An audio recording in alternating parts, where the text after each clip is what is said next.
ગૌરી વ્રત special recipe આજે બનાવવાના છે, તો એના માટે મરચાં અને બટાકાને સમારીને રાખી દીધા છે, અને જે ફાળા ખીચડી આપણે આજે બનાવવાના છે અને કઢી બનાવવાના છે, તો ફાળાને પણ પલાળીને રાખી દીધા છે. તો આપણે ઘી કે તેલ એડ કરી દેવાનું છે. તમે ઘી ખાતા હોય તો ઘી એડ કરવાનું, તેલ ખાતા હોય તો તેલ એડ કરવાનું છે. અને અંદર આપણે થોડું જીરું એડ કરવાનું છે, હિંગ એડ કરવાની છે, બટાકા, મરચાં અને મીઠો લીમડો એડ કરી દેવાનો છે, અને 1 મિનિટ સાંતળવાનું છે. અને પછી આપણે જે ફાળા પલાળીને રાખ્યા છે એને એડ કરી દેવાના છે, અને એને પણ શેકીને આપણે અડધો ગ્લાસ પાણી એડ કરીને કુકરને બંધ કરી દેવાનું છે.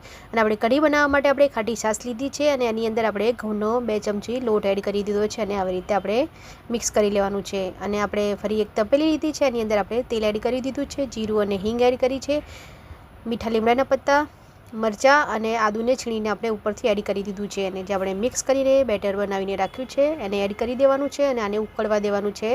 અને આપણે ફાળા ખીચડી બનાવી છે, એની અંદર આપણે ખટાશ કે ગળપણ નથી એડ કર્યું, એટલે આની અંદર આપણે ગળપણ એડ કરવાનું છે. અને તમે જો અલગથી બનાવતા હોય તો તમારે સિંગના દાણા અને ગળપણ અને ખટાશ એડ કરવાનું છે. તો રેડી થઈ ગયો છે આપણી ફરાળી ગૌરી વ્રત સ્પેશિયલ રેસીપી. ડિટેલ્સમાં વિડીયો તમે મારી ચેનલ પર જઈને જોઈ શકો છો.